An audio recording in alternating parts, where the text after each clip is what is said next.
Hello friends, I'm going to make some videos on dangerous combinations in a horoscope, and I don't wish to mix words, not at least in astrology for sure. And these combinations, trust me, can be potentially very dangerous.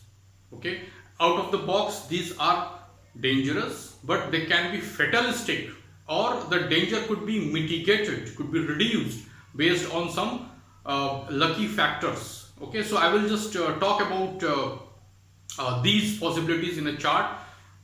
The combination is like this: whenever you have Mars and Saturn placed consecutively, Mars and then Saturn in that order means to the next sign of Mars you have Saturn, and this can be in any sequence. It can be here and here, here and here, here. So that means in 10th house you have Mars, and 11th house you have Saturn, 8th house you have Mars, 9th house you have Saturn. So this can be anywhere in the horoscope, and in any of the two houses. I have taken the example of second and third houses today.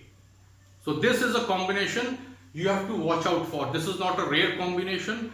This I have seen in many charts, and it has played out dangerously, and in one case in a fatalistic manner. However, this is not a rare combination because Mars is not a slow planet. It takes 1.5 years on an average to circle around the zodiac. So you are very likely to have this combination, and it stays in one sign for 6 weeks roughly. So this is not such a rare combination. Okay, so you'll see this in many charts. You already must have if you are a professional astrologer.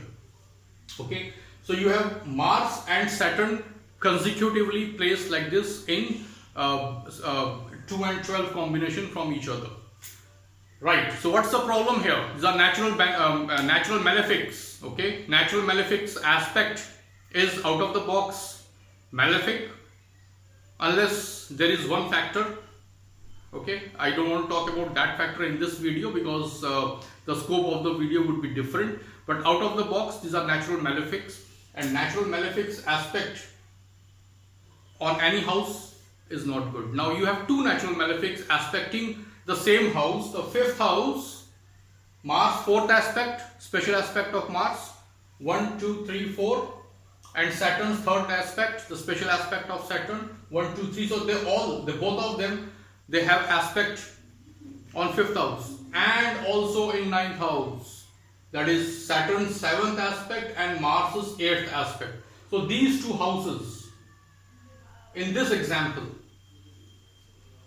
become potentially dangerous. Now if you have a situation where you have Jupiter placed in 5th or 9th house,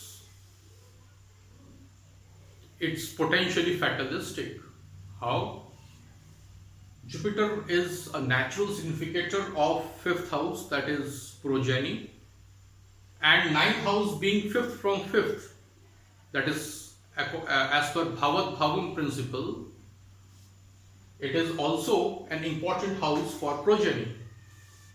So if Jupiter is placed in one of these two houses, these are the houses which are under potential fire from this Saturn and Mars deadly combination. They are not conjunct, remember, they are adjacent houses, but they are looking here and here, both of them. So if you have Jupiter placed here, anyway the progeny is deeply impacted. Jupiter is a natural significator or the Karaka of 5th house. So 5th house matters are taking a huge blow here. So the Lord of 5th house, if it is not Jupiter, has to be very, very strong to salvage the situation, and at least one more benefic aspect has to be there on the 5th house to kind of neutralize this dangerous situation. But I have seen charts where despite a natural aspect, still there has been a lot of turbulence in that house matters.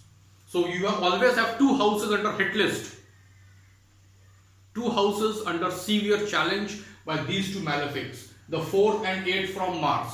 So that will be 3rd and 7th from Saturn. These houses one has to watch out for. Now, if Jupiter is placed here, that is why they say that Karaka Bhava Nashaya for these situations. It is potential risk. It's a double whammy for a house like this, whose natural significator is Jupiter as well. However, if it was, for example, Mercury or Venus placed here, then also it is hit. The natural significations of these planets are getting hit, as well as the houses which are lorded by any planet which is placed here or here or and here. So any planet which is placed here or in both the houses, these planets' natural significations and significations of the houses whose lords these planets are, they also take severe hit, and you could expect fatalities in the significations and natural significations of the planet, as well as the significations of the houses where the two are aspecting simultaneously. Now, if they are placed, let's say, in 10th and 11th, so obviously if Mars is here, Saturn is here, then the first house is getting impacted, and the one which is fourth house, fifth house, opposite Saturn. If you have Mars and Saturn placed in 10th and 11th, so the examples would work in all the houses. The only common sense exception is if one of these two houses is lorded by Saturn or Mars, but the other one is still aspecting. And even if you have, let's say, this is Aries, you have Aries sign in fifth house, so Mars will not impact it. Mars will protect it rather, and Saturn is still aspecting, so turbulence is there. But situation will not be bad. It will be kind of neutral at the end of the day. But turbulence is always there. Whenever these two planets, natural malefics who don't like each other, their energies don't mix up very well together, these planets will create turbulence, would create upheavals in the houses where they are simultaneously aspecting. Okay, so that's what I wanted to talk about in today's video. Any questions, you must comment on that. But this is the combination you need to watch out for. This is potentially dangerous. That is for sure. Okay, so I wanted to end this video on a note. A lot of people ask me to tell in my videos to my friends, if they like my videos, they must subscribe so that they can get the notifications for my forthcoming videos. Alright then, so you know what you want to do. I want to tell you what you should be doing. And that's about it. Thank you for watching my video.